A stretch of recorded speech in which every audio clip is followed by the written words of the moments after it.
Bismillahirrahmanirrahim. Assalamualaikum warahmatullahi wabarakatuh.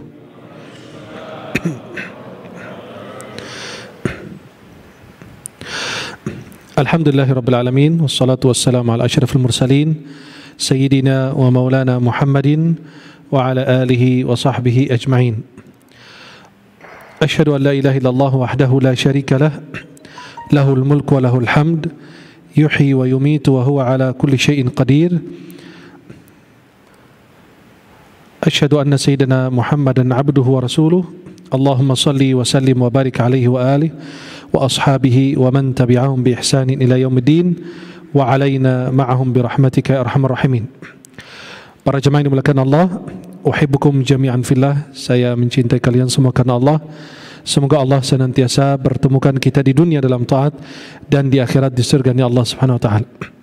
Insyaallah pembahasan kita malam hari ini seputar sebuah tema yang sangat mengerikan kita, adalah berkaitan dengan masalah bahaya riba dalam kehidupan kita sebagai umat Islam. Ketahuilah bahwa Rasulullah SAW pernah memperingatkan umatnya akan fitnah harta yang akan menimpa mereka. Bukanlah kefakiran yang beliau takutkan, namun sebaliknya beliau justru khawatir jika fitnah harta duniawi menimpa umatnya, sehingga mereka melalaikan daripada akhirat. Kalau kita fokus kepada fitnah dunia atau fitnah harta, akan melupakan kita kepada akhirat, akan melalaikan kita daripada Allah, daripada ibadah kepada Allah Subhanahu wa taala. Sampai Rasulullah SAW mengatakan dalam hadis riwayat Imam Bukhari, akan datang suatu zaman di mana manusia tidak lagi peduli dari mana mereka mendapatkan harta, apakah dari usaha yang halal atau haram. Dan ini memang berkaitan dengan masalah memperoleh harta kita, mencari harta kita. Ini tanda hari kiamat, tanda di antara tanda hari kiamat yang kecil. Orang tidak akan peduli dari mana dia memperoleh harta, dari yang halal maupun dari yang haram. Kenyataan pun membenarkan apa yang beliau SAW sabdakan di dalam hadisnya. Bukanlah tidak sedikit kaum muslim atau muslimin yang terfitnah dengan harta, sehingga mereka melegalkan segala cara demi mendapatkan kenikmatan duniawi yang mereka inginkan. Salah satu bukti adalah mereka melakukan praktik yang disebut dengan praktik ribawi atau riba yang dilakukan oleh komunitas muslim. Lagi-lagi alasan mereka berjuang pangkal pada ketamaan, kerakusan terhadap dunia dan harta. Permasalahan riba inilah yang akan kita bahas pada kesempatan kali ini insyaallah. Hal ini mengingatkan kita betapa pentingnya masalah ini. Kaum muslimin perlu mengetahui hakikat riba serta keburukan yang terkandung di dalamnya, sehingga dapat membentengi dan tidak menjerumuskan diri kita dalam berbagai transaksi yang disebut transaksi ribawi. Kita harus mengenal riba lebih dahulu. Riba secara bahasa dan secara istilah atau istilah fikih atau syariat. Riba secara bahasa adalah tambahan. Riba itu artinya tambahan. Secara syariat, riba berarti adanya tambahan dalam suatu barang yang khusus, dan istilah ini digunakan pada dua bentuk riba, yaitu riba al-fadl dan riba nasi'ah. Nanti kita akan mengenalnya. Riba itu menurut mayoritas ulama dibagi dua, riba al-fadl dan riba nasi'ah. Dalam mazhab Syafi'i dibagi riba menjadi tiga, riba al-fadl, riba nasi'ah, dan riba liyad. Maksud tambahan secara khusus adalah tambahan yang diharamkan oleh syariat Islam, baik diperoleh dengan cara penjualan atau penukaran atau pinjaman yang berkenaan dengan benda yang disebut dengan riba. Kenalilah, ketahuilah bahwa riba hukumnya haram menurut Al-Quran, menurut hadis Rasulullah dan ijma' umat Nabi Muhammad SAW. Macam-macam riba. Yang pertama, riba an-nasi'ah. Riba karena mengakhirkan tempo, tambahan nilai hutang sebagai imbalan dari tempo yang diundurkan. Contoh, saya pinjam uang 1 juta dan jatuh temponya sebulan, saya harus bayar 1 juta. Dia bilang tidak apa-apa, saya akan memberikan, saya mengundurkan Anda setengah bulan lagi, sepekan lagi, 2 bulan lagi, dan nanti kamu bayar 1.200.000. Maka itu disebut riba nasi'ah. Di manakah riba nasi'ah itu mengakhirkan, karena tambahan ini sebagai imbalan dari tempo hutang yang diundurkan. Hutang tersebut bisa karena penjualan barang atau hutang. Ya, contoh, saya beli mobil kredit atau motor atau beli rumah. Ketika jatuh tempo saya harus bayar cicilan mobil atau rumah tersebut pada tanggal 10 setiap bulan. Ternyata pada tanggal 10 saya belum mampu bayar, dia mengundurkan saya, mengakhiri atau mengakhirkan pembayaran tersebut pada tanggal 20 boleh, tanggal akhir bulan boleh, tapi ada tambahan, itu riba nasi'ah. Jelas?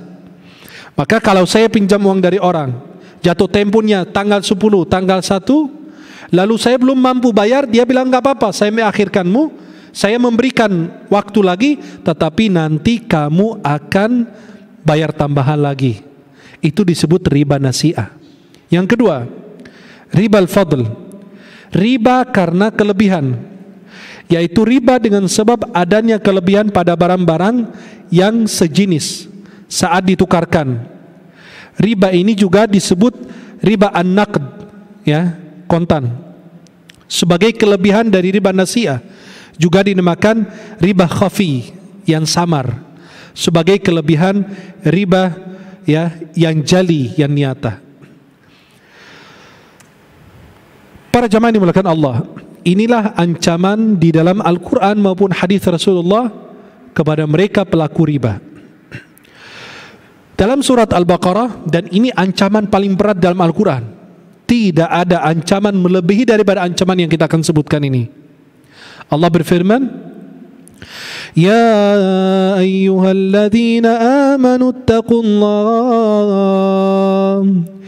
ittaqullaha wa dharu ma baqiya minar riba in kuntum mu'minin fa in lam taf'alu fa'dhanu biharbin minallahi wa rasulih wa in tubtum falakum ru'usu amwalikum la tadhlimuna wa la tudhlamun.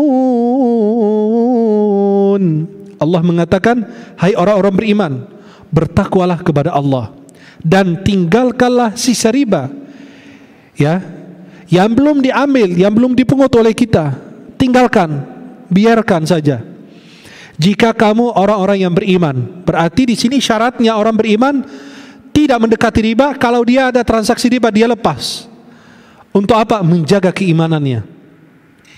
Kemudian Allah katakan, maka jika kamu tidak mengerjakan, tidak meninggalkan sisa-sisa riba tersebut, ketahuilah bahwa Allah dan Rasulnya akan memerangimu. Tidak ada ancaman lebih berat daripada ancaman ini. Allah Rasul akan memerangi kita. Ya, ada pertanyaan, masa Allah subhanahu wa ta'ala memerangi kita, Rasul memerangi kita, bagaimana caranya? Kata ulama, Allah melalui orang beriman akan memerangi kita. Rasulnya SAW melalui aturannya, orang-orang beriman akan memerangi kita. Dan jika kamu bertaubat dari pengambilan riba, maka bagimu pokok hartamu. Artinya apa? Kamu tidak ada tambahan, kamu tidak melakukan kezaliman dan tidak pula dizalimi oleh orang lain, menganiaya orang atau dianiaya oleh orang lain. Artinya apa? Jangan sekali-kali berlaku zalim kepada diri sendiri dan berlaku zalim kepada orang lain. Ini ayat yang kita gunakan untuk orang yang kerasukan, bahwa orang kerasukan itu ada. Ini dalilnya. Dan tentang riba juga ada ini di sini. Maka kita gunakan dua dalil. Alladzina ya'kuluna ar-riba la yaqumun. لا يقومون إلا كما يقوم الذي يتخبطه الشيطان من المس.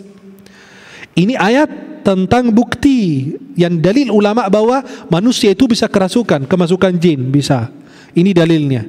Dan ini juga dalil untuk riba.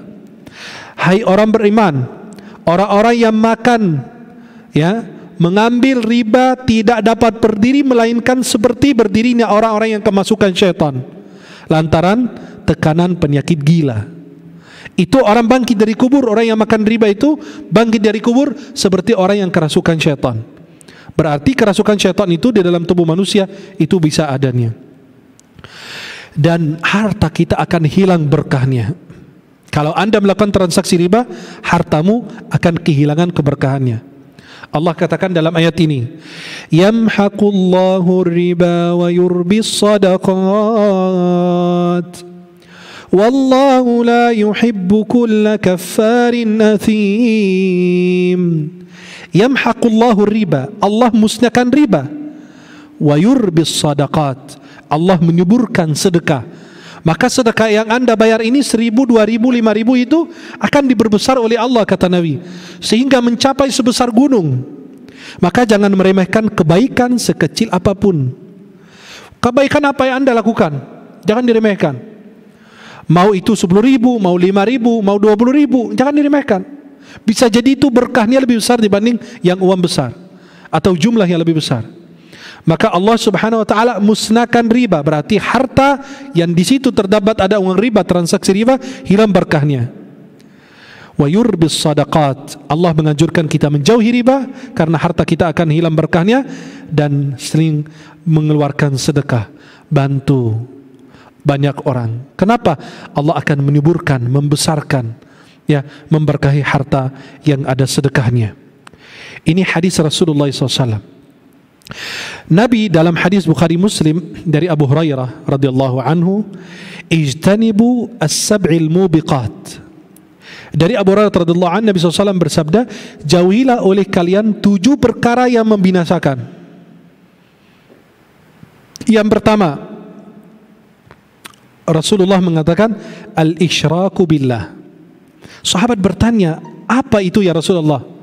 Beliau mengatakan syirik kepada Allah. Yang kedua, sihir, ilmu hitam. Membunuh jiwa yang Allah haramkan kecuali dengan cara yang hak. Artinya apa? Menegakkan had. Walakum fil qisasi hayatun ya ulil albab. Tapi bukan Anda yang menegakkan had. Yang menegakkan had itu penguasa. Kalau dia tidak menegakkannya, dia yang berdosa, bukan kita. Kemudian Rasulullah mengatakan, memakan riba berarti ini di antara perkara yang bisa membinasakan kita. Apa? Memakan riba. Memakan harta anak yatim, nauzubillah. Makan api di dalam perutnya. Dalam surat An-Nisa dijelaskan, ya, alladzina ya'kuluna amwalal yatama zulman innama ya'kuluna fi butunihim nara wa sayaslawna sa'ira. Kalau enggak salah ayat 9 surat An-Nisa. Orang yang makan harta anak yatim itu dia makan api di dalam perutnya. Kemudian Rasulullah SAW mengatakan lari dari medan perang. Sudah berhadapan dengan musuh, kabur dia, takut. Itu orang termasuk berbuatan dosa besar. Lari dari apa? Medan perang.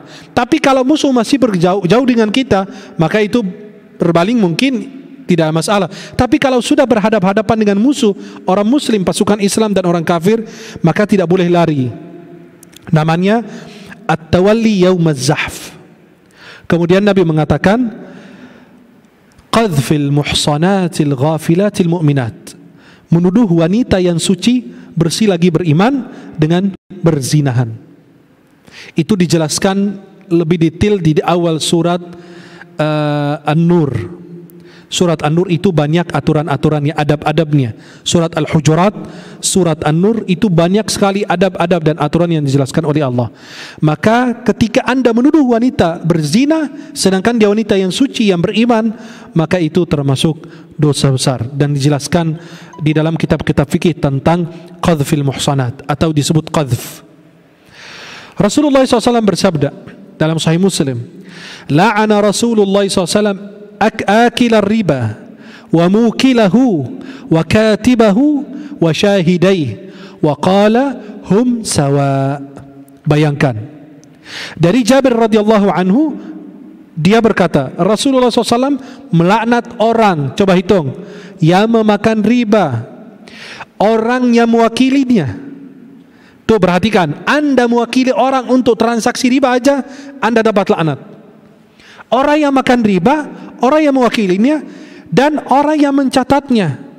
Dan bukan yang mencatatnya lagi, dua saksi juga kena lagi laknat.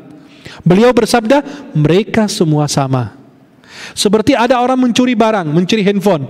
Anda tahu ini barang curian, kata Nabi, Anda membeli dari orang tersebut, dapat dosa sama dengan orang yang mencurinya. Kenapa? Karena Anda membantu dia untuk mencuri lagi, jualan lagi, mencuri lagi, jualan lagi. Tapi kalau Anda tahu ini barang curian, tidak boleh kita beli. Kenapa? Biar kapok dia, biar tidak usah dia mengambil barang itu lagi, biar tidak dia mencuri lagi. Artinya apa? Mencegah daripada dosa. Maka coba ulangi lagi. Rasulullah SAW melaknat orang yang memakan riba, orang yang mewakilinya, yang berwakilan. Ayo tolong ada rentenir fulan, bantuin dong, kamu kenalan sama dia, pinjam, saya mau pinjam 4 juta 5 juta. Siap, saya bantu. Kata dia apa? Kita bilang kamu dilaknat Rasulullah. Dia bilang kan bukan buat saya, cuma buat teman. Halo, buat teman gimana? Kamu juga kena laknat. Loh, saya cuma bantu orang. Bantu orang bukan begitu caranya. Maka orang yang memakan riba, ia mewakilinya dan pencatatnya. Kalau maaf, mohon maaf ya, kalau ada yang tersinggung, kalau tersinggung juga nggak apa-apa. Kalau kerjaan di bank riba, Anda yang mencatat kena laknat juga. Kerja transaksi riba itu kena laknat. Berarti apa? Pinjam kena, yang mewakili juga kena, karena kita punya pinjaman, atau karena kita yang mencatatnya, atau jangan-jangan karena kita saksinya. Itu semua kata Nabi SAW, hum sawa, artinya apa? Semua sama. Ini lebih mengerikan lagi. Rasulullah bersabda, ar-riba 73 baban aisaruhuma mithla an yankiha ar-rajulu ummahu. Na'udzubillah. Dari Ibnu Mas'ud radhiyallahu an, dia berkata, Rasulullah bersabda, riba memiliki 73 pintu dosa, dan yang paling ringan dosanya adalah bagaikan seorang yang menikahi ibunya. Ya, orang yang menikahi ibunya tuh bayangkan, ya. Orang yang menikahi ibunya mana boleh? Itu haram secara mutlak. Itu termasuk wanita. Kan wanita yang diharamkan itu ada dua. Wanita muharram ala ta'bid wa muharram ala ta'qid. Wanita yang diharamkan selama-lamanya, tidak boleh kita nikahin. Anak kita, kakak kita, adik kita, ibu kita, dan seterusnya.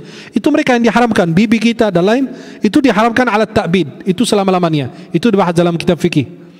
Ada yang haram ala ta'qid, itu sementara diharamkan, seperti adik istri kita. Haram bagi kita kalau kita masih menikahi adiknya atau kakaknya, ya, saudara istri, saudara kandung. Contoh, kecuali saya menceraikan istri saya atau dia meninggal, baru saya boleh nikahinnya. Tapi kalau menikah dua adik kakak sekaligus, itu tidak boleh. La yajuzul jam'u bainal mar'ati wa ammatiha wal mar'atu wa khalatiha. Tidak boleh kita menggabung antara apa? Seorang wanita dan bibinya. Ya, bibi dari ayah atau bibi dari ibu. Ammah itu adik ibu bapak, adik ayah kita. Ya, adik ayah perempuan istri kita. Atau bibi yang disebut khalah, itu adik daripada ibu istri kita. Ya. Rasulullah SAW mengatakan di dalam hadis kedua ini, dirhamun riba ya'kuluhu ar-rajul wa huwa ya'lamu ashaddu 'inda Allah min 36 zanyah.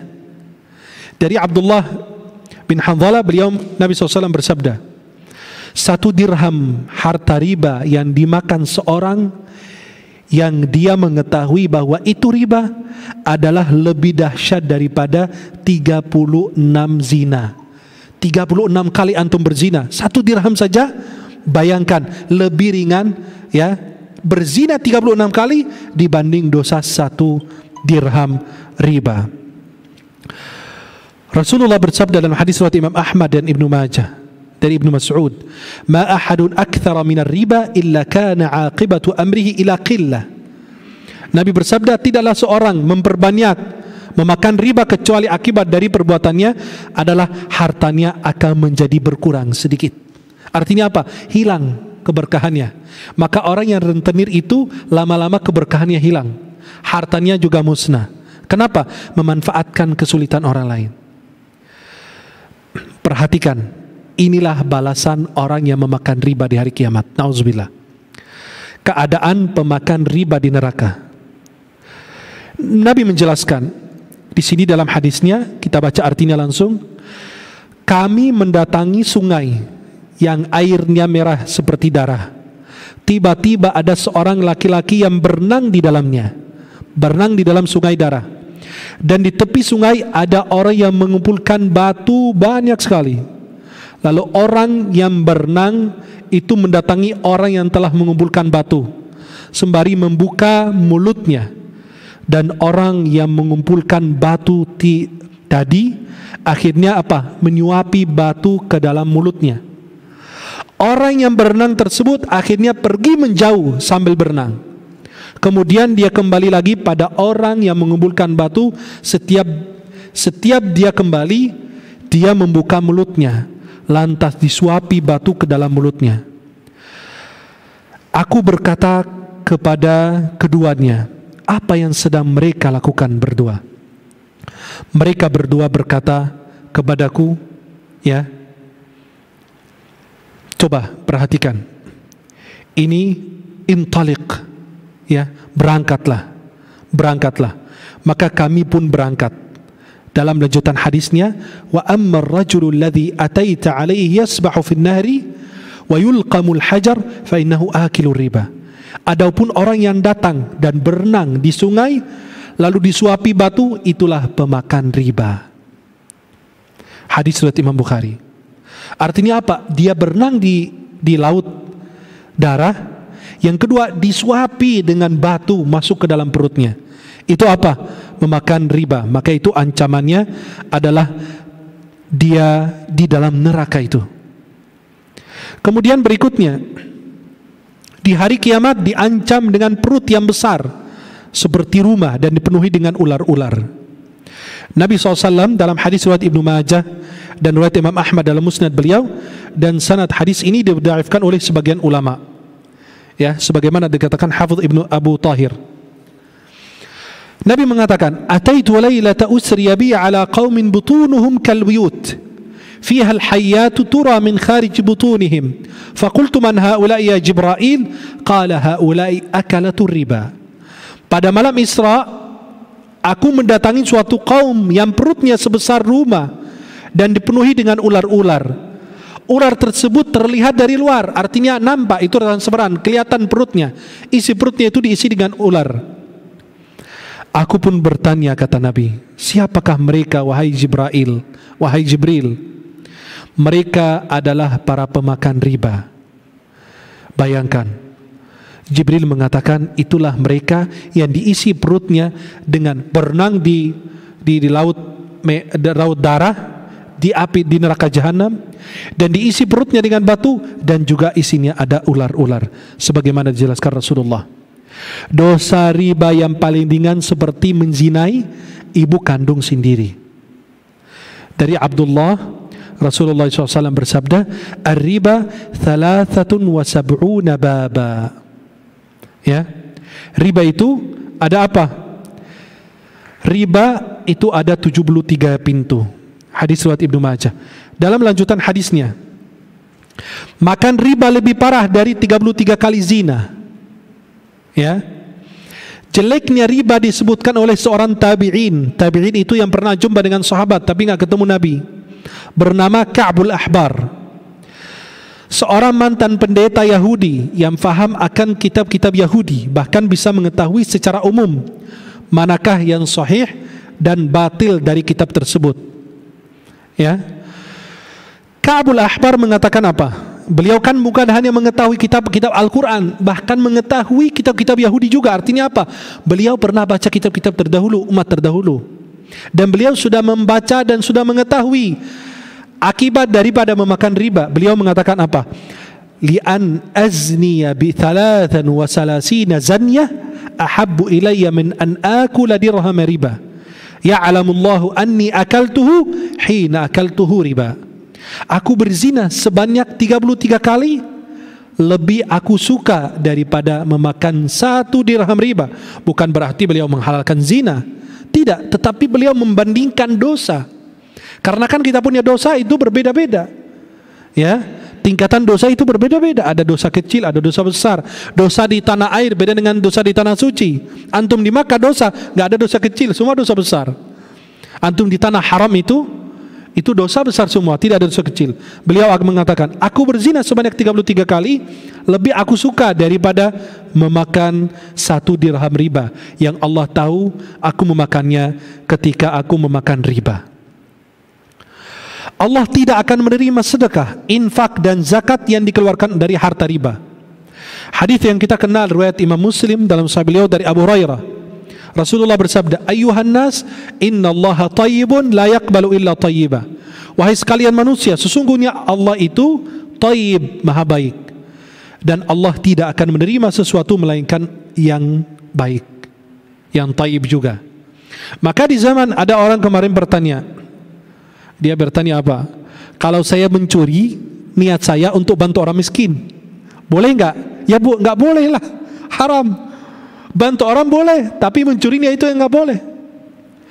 Ya, maka ada seorang ahli hikmah, seorang khalifah bertanya sama orang gila, bagaimana menurut kamu tentang orang yang mencuri? Kata beliau apa? Orang gila itu apa? Orang gila lebih berakal dari kita ternyata. Dia bilang, kalau dia mencuri karena profesi, karena memang kerjaan dia mencuri, harus ditegakkan had, potong tangannya. Tapi kalau dia mencuri karena lapar, yang dipotong tangannya adalah penguasa, karena membiarkan orang tersebut tidak dikasih makan minum, karena tanggung jawabnya. Maka Allah itu baik dan menerima yang baik. Ketika Anda mencuri untuk bantu orang, mencuri itu haram, bantu orang boleh. Di zaman Imam Abu Hanifah ada orang yang mencuri sesuatu lalu disedekahkan. Kata beliau, saya mencuri tetap dosa, saya sedekahkan, dikasih pahala dari Allah SWT. Akhirnya Imam Abu Hanifah bilang apa? Pintar kau. Kamu mencurinya dosa, kamu sedekahkan tidak diterima, karena Allah hanya menerima yang baik. Saya punya bunga di bank, haram. Salah saya keluarkan gimana? Kan uang saya. Uang itu dikeluarkan dalam bentuk bangunan, bantuan, tapi bukan bentuknya sedekah. Bukan sedekah niatnya, tapi niat apa? Membersihkan harta. Ya, laisa li ajli sadaqah walakin litakhallus minal mal. Bukan niat sedekah, tetapi niat dengan membersihkan harta kita. Doa pemakan riba sulit terkabul. Dalam hadis Abu Hurairah yang tadi kita jelaskan, ini potongan dari hadisnya. Ada seorang laki-laki yang telah menempuh perjalanan jauh sehingga rambutnya kusut, basah dan berdebu. Orang itu mengangkat tangannya ke langit seraya berdoa kepada Allah, Ya Rabb, Ya Rabb, wa mat'amuhu haram, wa mashrabuhu haram, wa malbasuhu haram, wa ghudhiya bil haram, fa anna yustajabu lidzalik. Wahai Rabbku. Dia mengangkat dua telapak tangannya, padahal dia berdoa, padahal memakannya dari barang yang haram, minumannya dari yang haram, pakaiannya dari yang haram, dan yang diberi makan dari yang haram. Maka bagaimanakah Allah akan memperkenankan, Allah akan mengabulkan doanya, sedangkan sumber harta itu dari yang haram.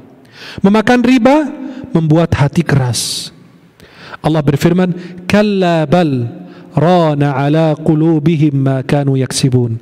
Sekali-kali tidak demikian. Sebenarnya apa yang selalu mereka usahakan itu menutupi hati mereka. Badan yang tumbuh dari harta yang haram akan berhak disentuh api neraka. Yang pernah dinasihati Rasulullah SAW pada Ka'b ibn Ujrah, Ya Ka'bu ibn Ujrah, innahu la yarbu lahmun nabata min suhtin illa kanatin naru awla bih. Wahai Ka'b ibn Ujrah, sesungguhnya daging badan yang tumbuh berkembang dari sesuatu yang haram akan berhak dibakar dalam api neraka jahanam. Hadis riwayat Imam Tirmidzi.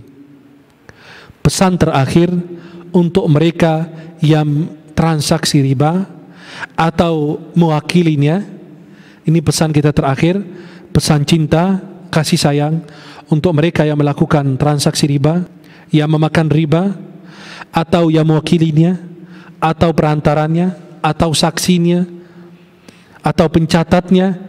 Inilah berbagai ancaman yang mengerikan bagi pelaku riba.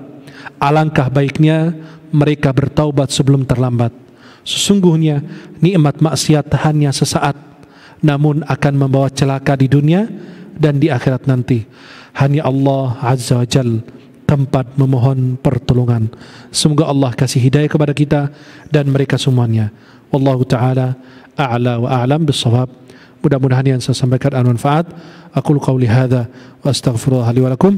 Wassalamualaikum warahmatullahi wabarakatuh. Terima kasih, jazakumullah khairan, sahabat-sahabat semuanya sudah mengikuti channel YouTube saya. Semoga yang kami tayangkan itu bermanfaat. Jangan lupa share, like, dan subscribe. Mudah-mudahan insyaAllah kita semua dalam lindungan Allah SWT.